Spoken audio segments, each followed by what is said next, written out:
Hello and welcome back to the Eyes of Ode gaming channel. Thank you so much for being here. Today I have another older game in my What Is It and Is It Worth It game review series. In this video I will go through the various aspects of the game, trying my best to avoid spoilers for new players, and give examples of similar games as well as my personal opinion as to whether I would recommend the game with a thumbs up or thumbs down, and if I personally enjoyed it. I won't be giving a number rating to the game as many other channels do, as I find this to be a very arbitrary way of rating games, which like any other entertainment is completely subjective, and instead I prefer to give enough info for you to make a decision on your own if you would like to go forward with picking up this title for yourself. Have you ever wanted the experience of being a helpless prey animal trapped in a confined space where everything wants to hunt and kill you? Today we are taking a look at Outlast, a game developed and published by Red Barrels. Outlast is a first-person survival horror game which was originally released in 2013, so it has about 8 years on it by the time I am making this recording. So what is Outlast? Has it held up over the years, and is it worth picking up for a first-time player? Let's find out if this one is right for you together. Outlast is a horror game. Probably one of, if not the most straight-out horror games I've ever played.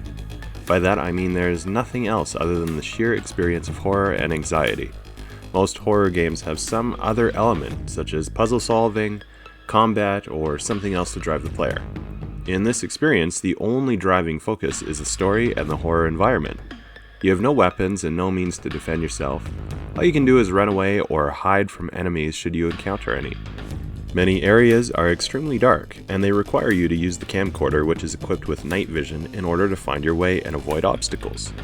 Unfortunately, your camcorder does require batteries and will run out of juice if you overuse it.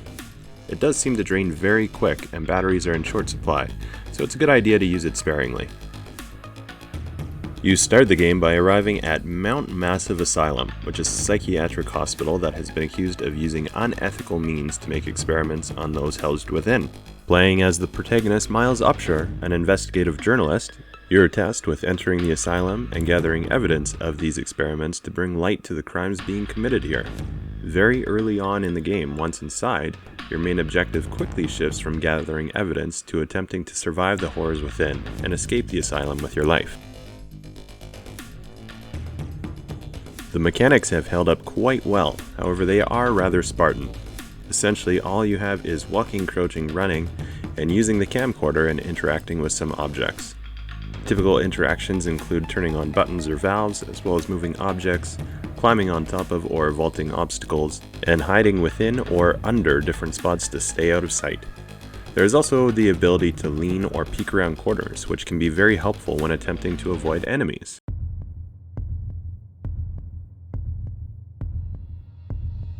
There is no kind of skill trees or progression other than following the story, which keeps the player firmly on the rails throughout the entire gameplay. Again, the name of the game is Survival, and this is very much a story-driven narrative, where you'll be given objectives to carry out in order to progress through each zone with the goal of escaping the asylum.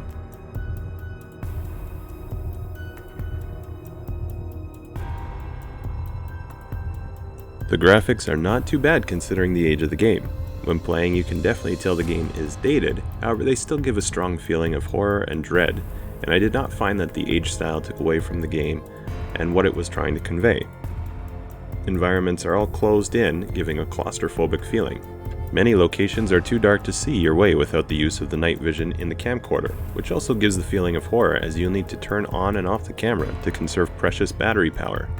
Enemies and NPCs look very much straight out of a horror movie, with deformities, scars, and wounds. Throughout the entire game, you'll find remnants of slaughter, which definitely keep the player rooted within the horror theme, giving a feeling of dread as death can come around any corner. The game starts off slow and builds the anxiety as you progress on deeper and deeper, which brings the panic and anxiety up to 11 in some fast-paced sequences. The story is interesting and will keep you intrigued as you focus on trying to avoid danger and make your way out of this hellish hospital.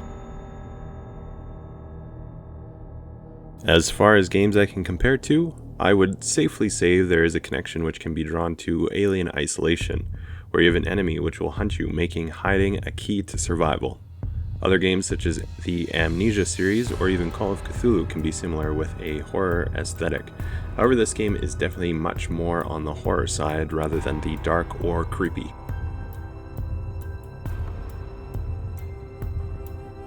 Now comes for the hard part. Would I recommend this game, and did I personally enjoy it? It may seem a bit hypocritical, but in terms of recommending, Maybe, maybe not. sure, I can recommend this to the right player, which I will get back to and explain more in a moment. In terms of whether or not I like the game, no, not at all. I found the beginning to be interesting. Exploring and trying to figure out what the story was very compelling. It didn't take long for me once the game really kicked off. I found that I was hating every moment of it, and it was a real slog for me to get through. I really enjoy the horror genre, but in different ways. For instance, I really enjoyed the Silent Hill franchise, which gives many moments of anxiety and horror, and I loved Dead Space 1 and 2, as well as most zombie games and many others. The key difference between all of those and Outlast is in those games the player is given some kind of method of fighting back. You typically have moments where you fight, some where you need to hide, and others where you need to run. In Outlast, you always hide or run. You really are playing a simulation of being prey, with everything hunting you in a confined space. Outlast actually achieves this feeling exceptionally well. For this reason, I have to give it a thumbs up if that's what you're looking for. However, it's the exact same thing that completely turned me off from this game and made me dislike it.